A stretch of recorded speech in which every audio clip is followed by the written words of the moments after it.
Sir, I don't care how much money you claim to have or what your boarding pass says. This cabin is for first-class passengers only. And you, clearly, are not supposed to be here, snapped Chloe Hastings, the lead flight attendant, her voice sharp enough to slice through the quiet hum of Delta Flight 384, the moment the words left her mouth. The entire first-class cabin turned into a pressure chamber of silent stares, awkward glances, and half-frozen expressions. A businessman halfway through his mimosa paused. Another lowered his newspaper with narrowed eyes. Row 3 leaned forward just slightly. Some were stunned. Others nodded in quiet agreement. The target of her public scolding, a black man in his 40s, dressed in a tailored navy blue suit, didn't say a word. He sat still in seat 2A, eyes steady, hands folded, no signs of aggression, no raised voice, nothing to justify the humiliation. And yet, here he was, being treated like a trespasser in a space he paid to occupy. But before we get into what happened next, where are you watching from? Drop a comment below, and if this story moves you, with anger, pride, or even curiosity, like, subscribe, and hit the bell so you don't miss what's coming next. Now, let's go back to the beginning. It was a clear Thursday morning in Atlanta. Terminal B was busy but orderly. Delta was moving flights like clockwork. At Gate B5, passengers began boarding Flight 384 to New York. Among them was Nathaniel Brooks, 47 years old. He wasn't the kind of man who made an entrance. He didn't wear flashy brands or draw attention with assistance or carry on chaos. No. Nathaniel moved with quiet confidence. Navy suit, crisp white shirt, leather briefcase in hand, no jewelry except for a wedding band and a simple watch. He gave the gate agent a soft, "Good morning," scanned his ticket, and made his way down the jet bridge. Nathaniel had been flying for more than 20 years, domestically, internationally, commercial, private. He knew how this worked. Today's trip was important. He was headed to a closed-door meeting with executives in Manhattan about a $1.6 billion strategic acquisition, a majority stake in an airline holding group that happened to own a significant share of Delta. The irony? He wasn't just a passenger. He was potentially their future owner. But Nathaniel wasn't one to use power as a shield.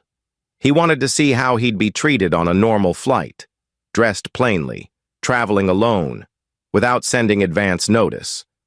It wasn't a test for them, but maybe it should have been. As he stepped into the first-class cabin and located seat 2A, a few eyes scanned him, not with curiosity, more like suspicion.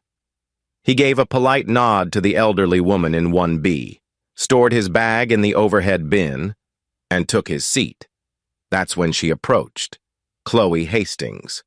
Blonde bun tight enough to hold tension, blazer sharp, voice sharper. "May I see your boarding pass, sir?" she asked, without even a hello. Nathaniel nodded and handed over his phone, the digital ticket glowing on the screen. She studied it longer than necessary, then gave a tight smile that didn't reach her eyes. This is for first class," she said, flatly. "Yes, it is," Nathaniel replied calmly. "Seat 2A. "Just one moment," she said, already walking away before he could respond.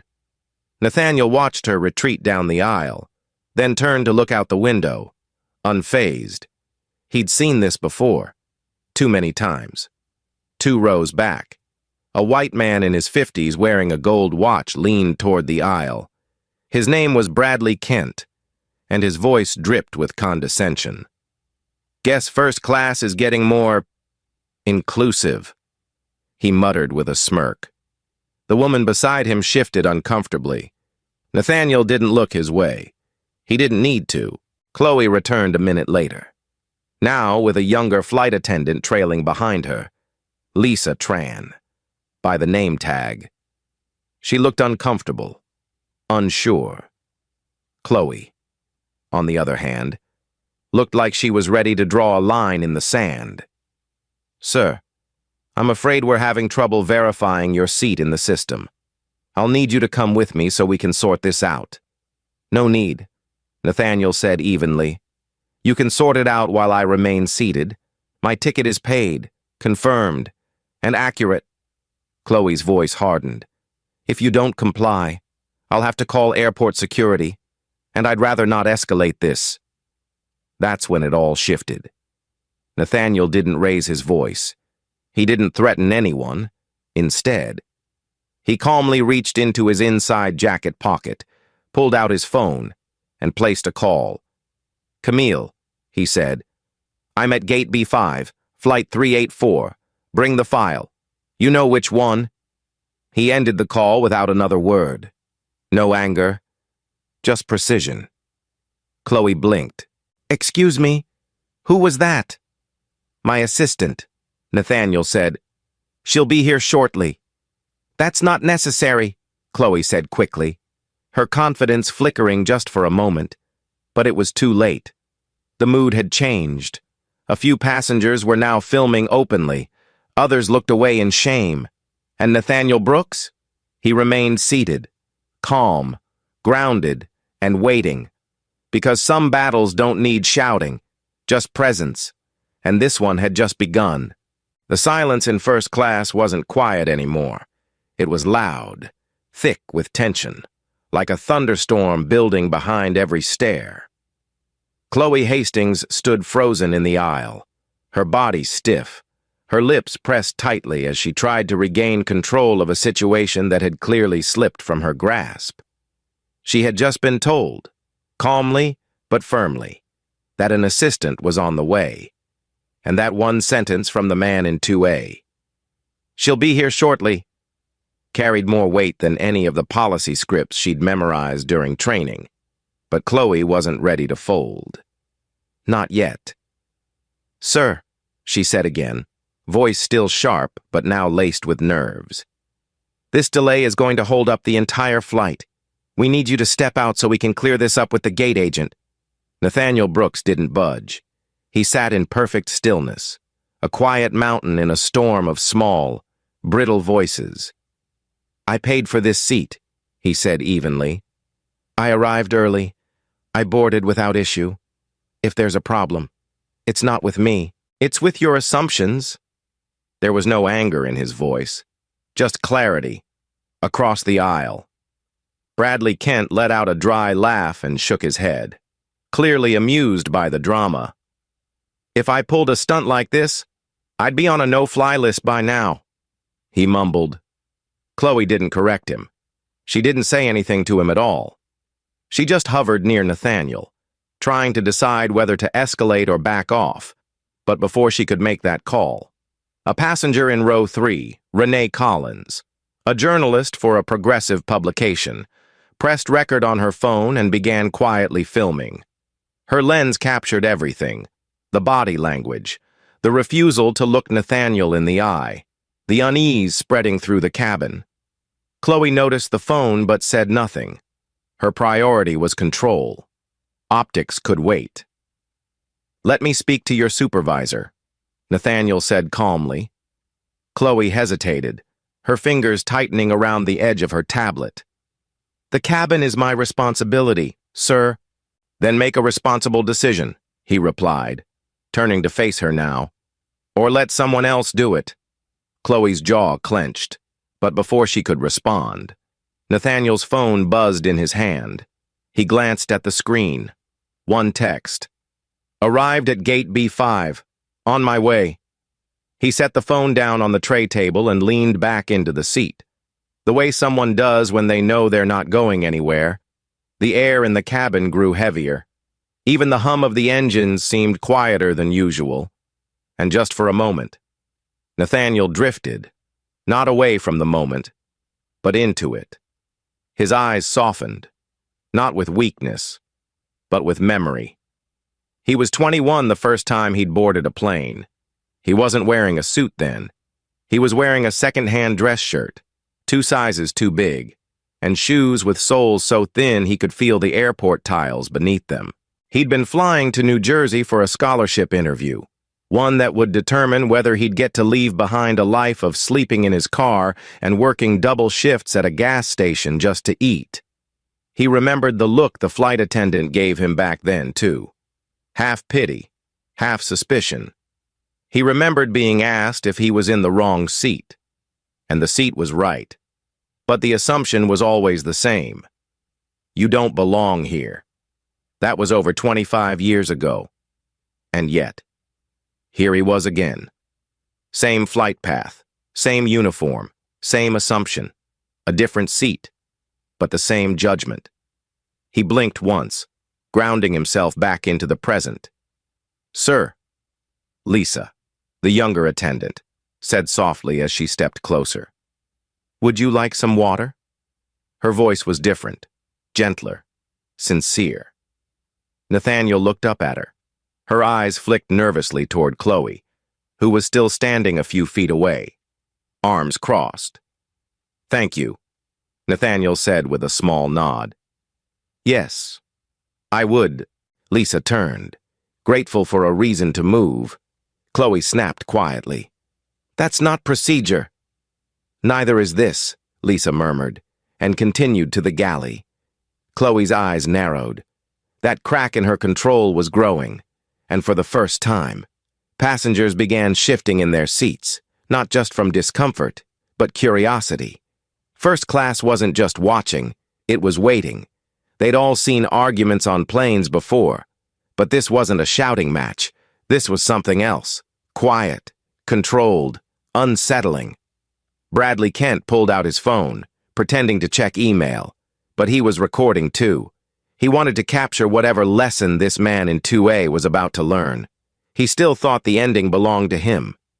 At that exact moment, the flight deck door cracked open, and Captain Dennis Clark stepped out. Early 60s, gray at the temples, calm demeanor. He surveyed the cabin quickly, sensing the tension. "Everything all right here?" he asked. Chloe turned, a little too fast. "Captain, I'm handling a seating issue. This passenger." "Mr. Brooks," the captain interrupted, eyes lighting with recognition. "Nathaniel Brooks, from the Heiress Leadership Forum in Dallas last fall?" Nathaniel stood now, not aggressively, but respectfully. "Yes, sir. Good to see you again." Chloe's mouth opened slightly, but no words came out. Dennis extended a hand, and they shook briefly. "Didn't expect to see you here. Thought you flew private?" "Sometimes I do," Nathaniel replied. "But I like to see how the real systems work, without filters." Captain Clark turned to Chloe. "Is there a problem here?" Chloe stammered. I just thought. His name wasn't matching on the iPad and..." Her voice faded. She knew she had lost control. "He's exactly where he's supposed to be," the captain said, firmly but kindly. "Let's not make this harder than it needs to be." Chloe nodded stiffly.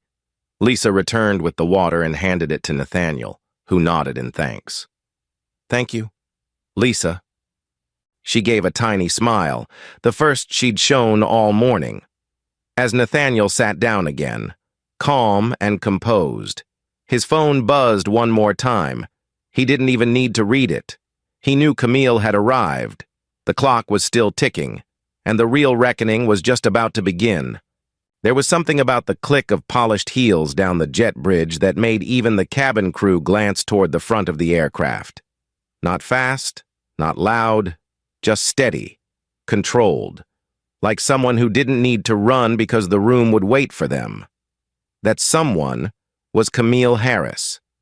And as she stepped through the aircraft door into first class, you could feel the air adjust. She wasn't tall, but she stood like someone who commanded height. Black slacks, pressed white blouse, navy blazer with gold trim, ID badge clipped to the lapel, and a thin leather case under one arm. Her hair was pulled back in a neat bun, and her eyes, sharp as glass, scanned the room once before settling directly on Chloe Hastings. "Mr. Brooks," Camille said, giving Nathaniel a respectful nod. I have the file you asked for. Chloe blinked, then instinctively stepped between Camille and Nathaniel as if trying to preserve whatever control she still imagined she had. Excuse me, ma'am. This is a secure cabin. You can't just walk in here without authorization. Camille raised one brow and calmly flipped open her ID badge. I'm Camille Harris, Executive Vice President of Brooks & Stone Capital. Then, after the briefest pause, we're currently conducting final stage due diligence on a proposed acquisition of 18.5% stake in Delta Air Holdings.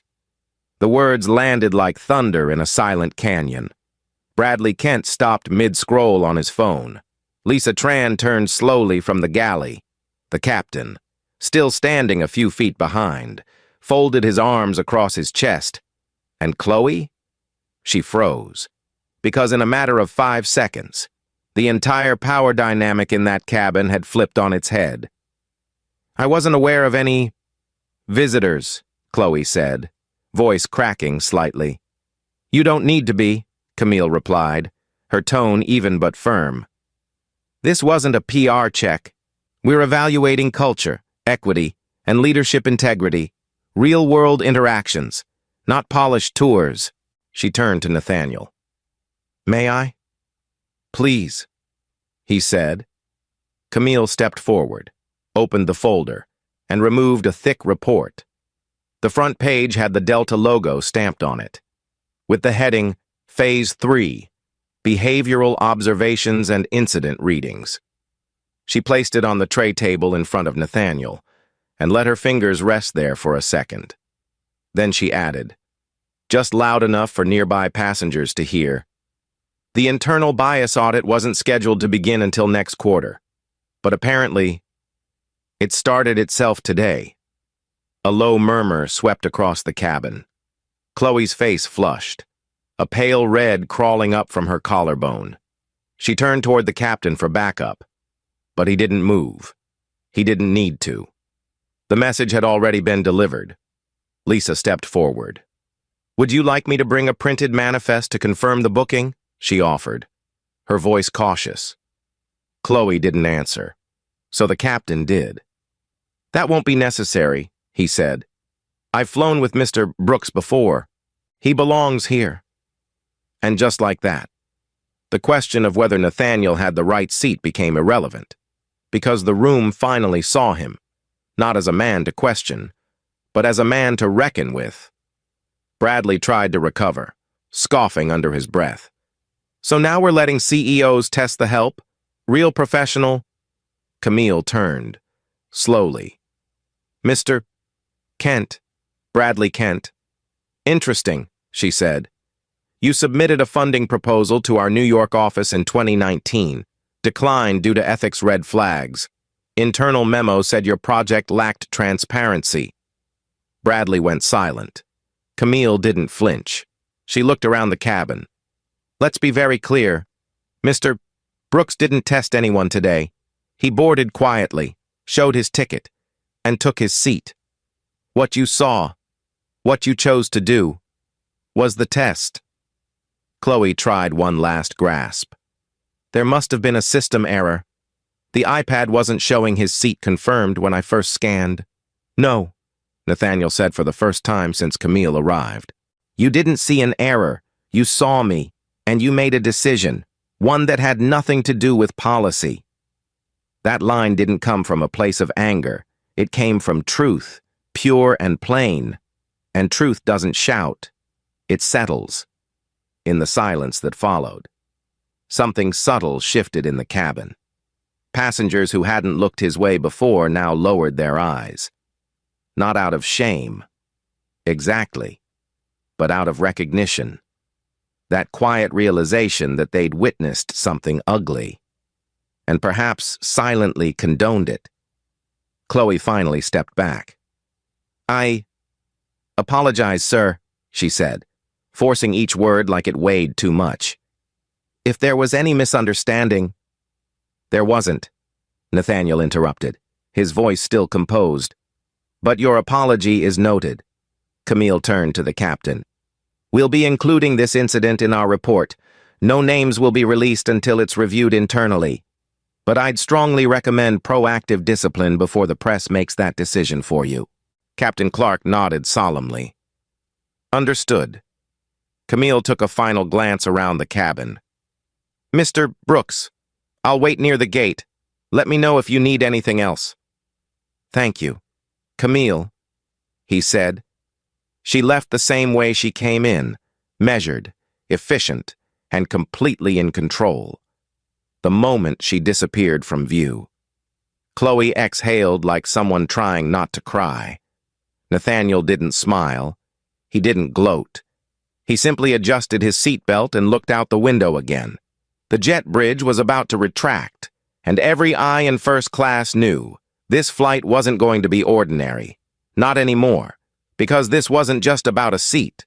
This was about what it meant to be seen, and what it cost people when they're not.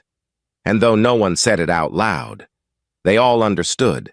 The story of this flight had already begun writing itself, and not one of them was ready for how it would end. For a long moment after Camille exited the cabin, the first-class section sat in a thick, vibrating silence, the kind that doesn't happen by accident, but by consequence.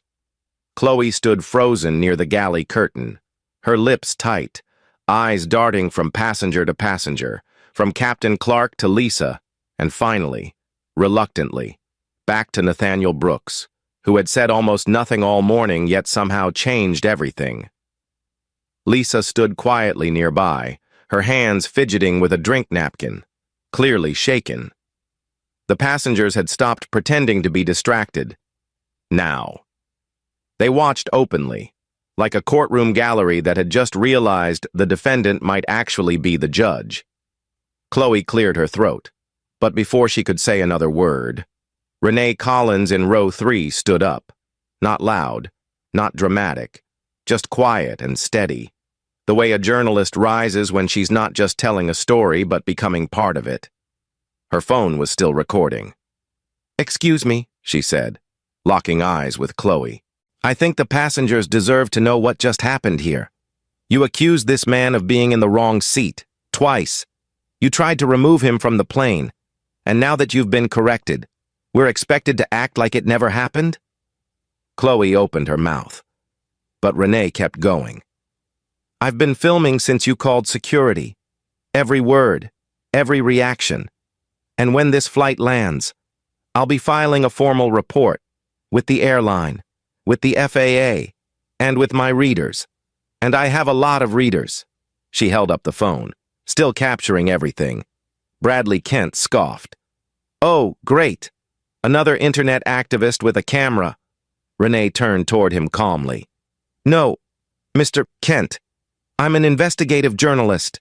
I report on corporate ethics, transportation policy, and racial bias in regulated industries. You're part of a pattern. So is she." She nodded toward Chloe, whose face had gone pale. Captain Clark stepped forward. "Ms. Collins," he said firmly but respectfully, "I understand your concern. Let me assure you, this incident will be handled seriously and internally." "Respectfully, Captain," Renee replied. "Internal policies are exactly why people like Mr. Brooks keep ending up in situations like this. It's always internal, always behind closed doors, until someone shows the world what happens in broad daylight." Her voice didn't shake. It didn't waver. It just stood. Nathaniel looked over at her and gave the smallest nod of gratitude. Quiet, almost imperceptible. But in that moment, it said more than any speech ever could. Chloe stepped back, visibly shaken now. I was following protocol. The iPad didn't show the correct passenger ID. Then why didn't you doubt the system when the passenger was white? Renee asked. Why did the only person you questioned, the only person you tried to remove, happen to be the black man in a suit who said nothing, did nothing, and followed every rule? The cabin stirred. Passengers murmured. A woman in row 1 whispered to her husband. A man in 4C lowered his phone, visibly uncomfortable. For the first time, Chloe looked like she wanted to disappear. Captain Clark gently put a hand on her shoulder. "Chloe," he said softly, "why don't you step into the galley for a moment?" She obeyed without speaking, just slipped through the curtain and vanished. Lisa stepped in quietly and began offering bottled water to the front rows. "Mr. Brooks," she said gently, "can I get you anything?" "No, thank you," Nathaniel replied, "but I appreciate your tone." She nodded and moved down the aisle, cheeks flushed but purposeful. Meanwhile, Renee sat back down and began uploading the video. The title wrote itself: "Black CEO Harassed in First Class. Watch what happens next." Within seconds, the upload bar was crawling forward. She posted it to her professional account, tagged the airline, and used hashtags like First Class Bias, Flight 384, and Delta Gate B5. She knew exactly what she was doing, and so did Nathaniel. He didn't ask her to post it. He never raised his voice, never demanded justice. But this moment, this quiet resistance, was no longer confined to the walls of the plane. It was moving. It was going somewhere. Across the aisle, Bradley muttered, "This is ridiculous. I pay to avoid this kind of drama, not sit front row for it." Nathaniel turned to face him for the first time. "What kind of drama, exactly?" he asked calmly. "The kind where a man quietly boards a flight and sits in the seat he paid for?" Bradley sneered. "The kind where people pull the race card every time someone asks them a question?" "No one pulled anything," Nathaniel replied. "But I've been asked the same question in boardrooms, banks, hotel lobbies, and now 35,000 feet in the air. And the answer never seems to matter." The cabin grew still again. No one defended Bradley. Even he realized he'd gone too far. He looked away. Nathaniel leaned back in his seat and looked toward the window, eyes half closed, not in anger, but reflection. It wasn't about winning. It was about being seen. And after decades of moving through rooms where he had to prove his right to be there, he was tired, but never empty. Camille texted, "Video already past 100K views. Newsroom pinged me. Want to respond?" Nathaniel typed back, "Not yet. Let it breathe." Meanwhile, in the crew area, Chloe sat with her hands clasped, her head set on the floor. The quiet buzz of a reprimand awaited. The captain didn't scold her. He didn't need to. She'd watched her credibility evaporate in real time, and the worst part? She knew she'd caused it. Lisa approached quietly and set a small plastic cup of water beside her. "They'll probably suspend me," Chloe whispered. Lisa didn't answer. She just looked toward the curtain and said, "Maybe next time. Listen before you lead."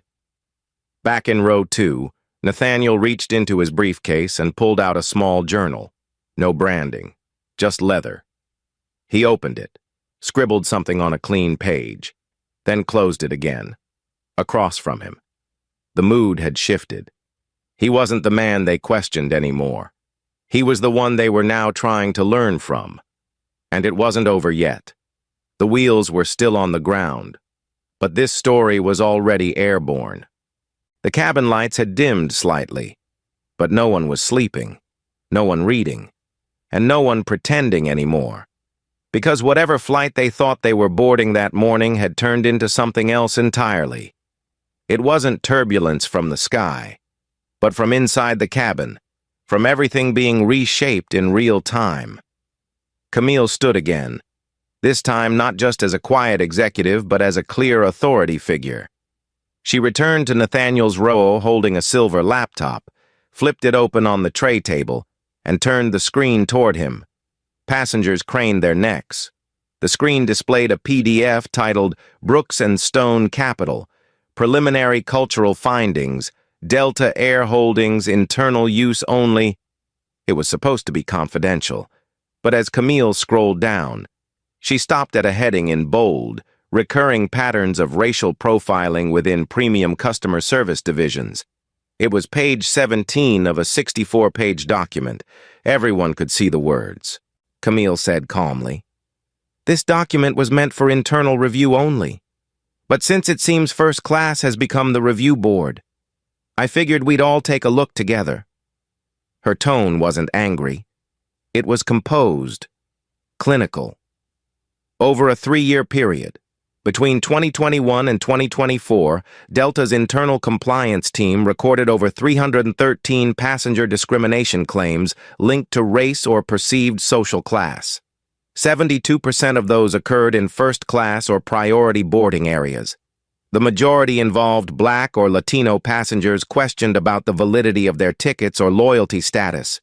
Only 14% of those claims resulted in formal retraining or disciplinary action. Fewer than 4% resulted in termination. No one said a word. The numbers hung in the air like smoke. Chloe, still seated by the galley, closed her eyes. Camille continued, her voice steady. Today's incident fits those patterns with almost clinical precision. Passenger of color, alone, traveling professionally, profiled despite a confirmed ticket, publicly humiliated, and escalated based on emotion.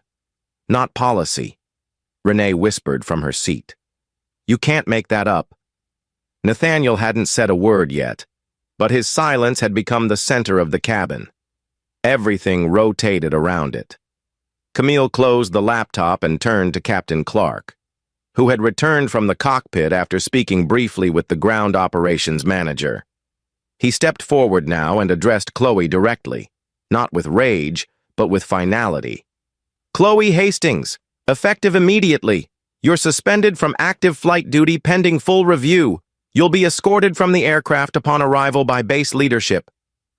Chloe didn't argue. She didn't even look up. For the first time in the flight, she had nothing left to defend herself with. Not her voice, not her uniform, not even the illusion of control. Lisa quietly stepped in, taking her position near the front. She looked like she'd aged a few years since boarding. Meanwhile, Bradley Kent shifted uncomfortably in his seat across the aisle. He could feel it. His moment was coming. Camille didn't let him wait long. She turned toward him and said, Mr. Kent, we've also pulled your name from our investor proposal records. He looked confused, then defensive. What does that have to do with anything? Camille explained without blinking. In 2019, you submitted a commercial real estate development plan to our office in Manhattan. It was flagged for unethical zoning tactics and manipulation of contract language involving minority tenants. You were blacklisted from future funding rounds. The cabin went dead silent. Bradley sank further into his seat. That's private information, he muttered. Not anymore, Renee said from 2 rows back. Welcome to transparency. Nathaniel finally spoke.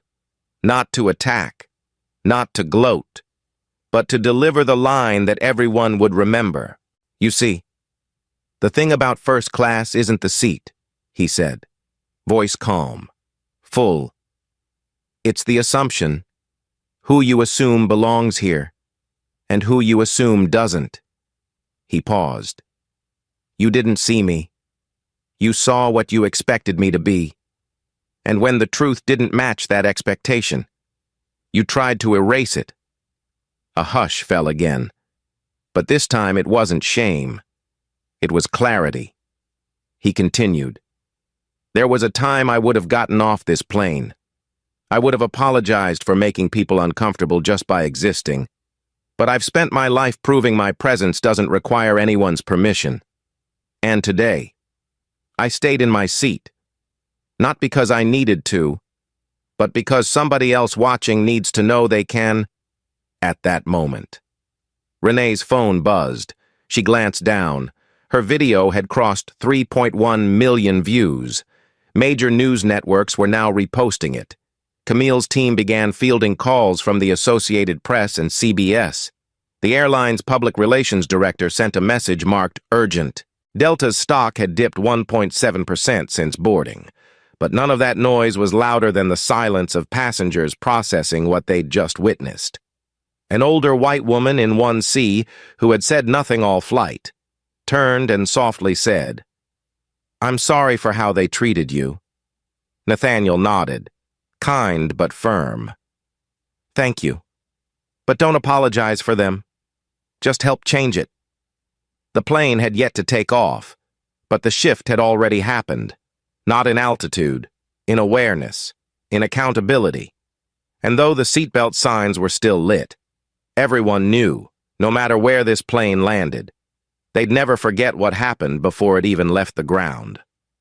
Nathaniel leaned back, loosened his tie, and for the first time that morning, he smiled, not because justice had been served, but because the truth had finally taken its seat.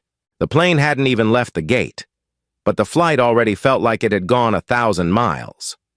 After Nathaniel's words, spoken not in anger, but in quiet strength, the cabin had sunk into the kind of stillness that only comes after something important has been said. You could hear the rumble of bags being stowed farther back in the aircraft, but up front, no one moved, no one spoke. Even the buzz of devices felt too loud. Nathaniel sat quietly, his hands resting on the closed folder in front of him, the one marked with the future of a multi-billion-dollar deal that no longer felt theoretical. Across from him, Bradley Kent pretended to scroll through emails, but his hands were shaking. The man had run commercial real estate deals for years, but now he looked like someone who'd been found out, not just by Nathaniel or Camille, but by every single person within earshot who now saw him differently. Lisa Tran stood silently near the galley, eyes glancing toward Chloe every few seconds, as if still asking herself whether she could have changed the course of this entire day if she'd spoken sooner. And then, after what felt like an entire chapter turning, Lisa did something no one expected. She stepped forward. Her voice was soft but certain. "Mr. Brooks," she said, hands clasped in front of her. "May I speak with you?" Nathaniel turned, not suspicious, just curious. "Of course. I want to say something, not just to you, but to everyone here, because I didn't speak up when I should have, and I don't want to leave this flight knowing I stood on the wrong side of something so clear." All eyes turned toward her. Lisa inhaled slowly. "I've been a flight attendant for 5 years. I joined during the pandemic, when travel was chaotic and short-staffed and people were scared. And ever since then, I've been told over and over to follow protocol, avoid conflict, and defer to the lead. That's what I did this morning. But somewhere in that, I forgot how to be human first." Her voice trembled, but she didn't stop. "What happened to you wasn't just uncomfortable. It was unfair, and I knew it, and I said nothing. And that's on me." Nathaniel studied her, no emotion on his face, just silence, the kind that invites truth. Lisa turned slightly toward the passengers. "And to everyone else, you were watching. We all were. But watching isn't the same as witnessing, and witnessing doesn't mean anything if we don't respond. I just wanted to say I'm sorry, and I promise to be better next time." She bowed her head briefly, then returned to her position. Camille glanced over at Nathaniel, who gave a faint nod, and that was all that needed to be said. Meanwhile, in the jump seat near the galley, Chloe Hastings stared straight ahead, her face, once guarded, now looked blank, like someone realizing that the thing unraveling wasn't just her job, but the version of herself she'd been clinging to. She didn't speak. She didn't move. She just sat there, replaying it all behind her eyes, the way she'd dismissed him, the look on passengers' faces, the moment Camille read the report in front of her, the sound of her own voice, now echoing in her memory with something closer to shame. For a long time, Chloe had believed she was the kind of person who followed rules, enforced structure, kept order. But today, for the first time, she saw what happened when you confuse compliance with character. A few seats up, the older woman in 1C, the one who'd offered an apology earlier. rose from her seat and walked slowly back toward Nathaniel. She didn't interrupt. She didn't ask. She just reached into her purse, pulled out a small card with soft gold lettering, and placed it gently on his tray table. "I run a national civics education nonprofit," she said kindly. "We're launching a program on dignity and leadership next year. If you ever feel like telling this story to the next generation, they need to hear it." Nathaniel looked down at the card. Then he looked up. "You don't need me to tell it," he said. "You just need to make sure they learn how to listen." She smiled, nodded once, and returned to her seat. Meanwhile, Renee Collins, the journalist whose video had sparked the wave, received an alert on her phone. She leaned forward in her seat. 4.6 million views, she murmured to herself. "That's half a country watching in real time." She turned slightly and added, "They're calling it the 2A moment." That made Nathaniel pause. The 2A moment. He let the words land for a second. A seat number turned symbol. That's how these things work now, he thought. Quiet dignity recorded, uploaded, and reframed into movements. He didn't seek it, but here it was. Anyway. Camille leaned in beside him and whispered, "Board just called. They want your recommendation by end of day." He nodded once. "I already know what it is." "Still want to fly to New York?" she asked. "Yes," he said, almost smiling. "This flight's not over." From the cockpit, the captain's voice came over the speaker, calm, composed. "Ladies and gentlemen, we're just waiting for final clearance from the ground crew. We'll be pushing back shortly."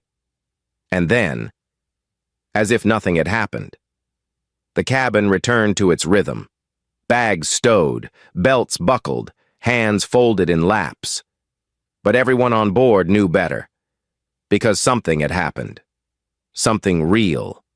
Something they'd carry with them long after landing. And as the aircraft began to move away from the gate, Nathaniel Brooks closed his eyes.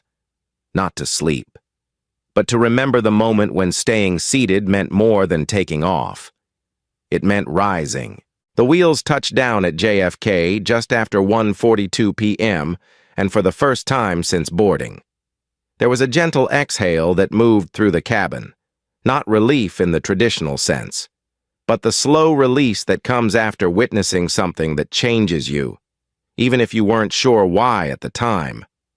As the aircraft taxied toward Gate 17, passengers remained unusually quiet.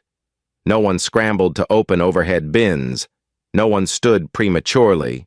Instead, they sat in something like reverence, like they had shared in a story larger than themselves.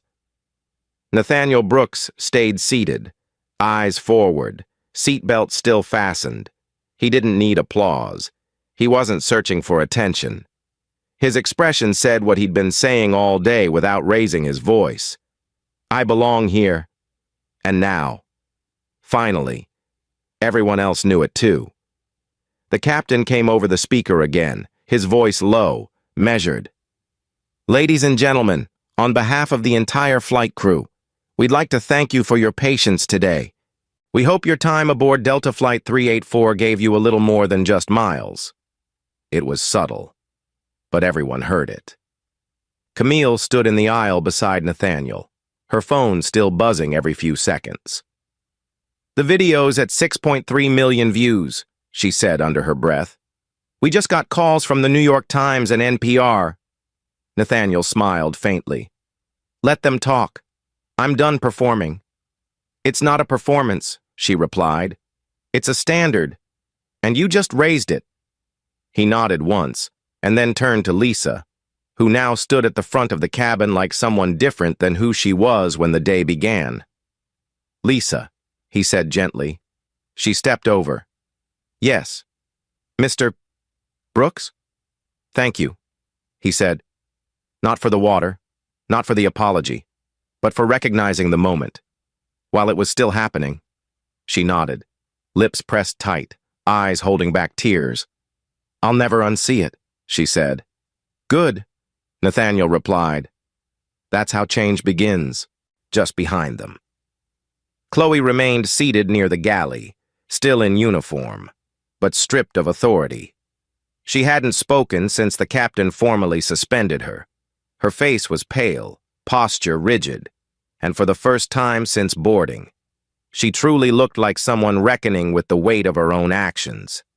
She didn't cry. She didn't protest. She simply looked at Nathaniel with eyes that were no longer defensive, just human. He gave her a long, steady look. Then, in a voice only she could hear, he said, "Growth doesn't start with a lesson. It starts with discomfort. Sit with it." That was all. No lectures, no revenge, just truth. As the cabin door opened and the jet bridge locked into place, a Delta base manager waited outside. He stepped into the aircraft, greeted the captain, and made eye contact with Chloe. Wordlessly, she stood, adjusted her blazer, and walked toward the exit. She passed Nathaniel without a word, and he didn't look back. Some passengers watched. Others looked away, but all of them felt something they didn't have words for. Bradley Kent, now quiet for over an hour, finally stood, grabbed his bag, and paused next to Nathaniel. "For what it's worth," he began, his voice scratchy. "Don't," Nathaniel said gently, not unkind. "Let the silence teach you something." Bradley nodded, ashamed, and walked on, one by one.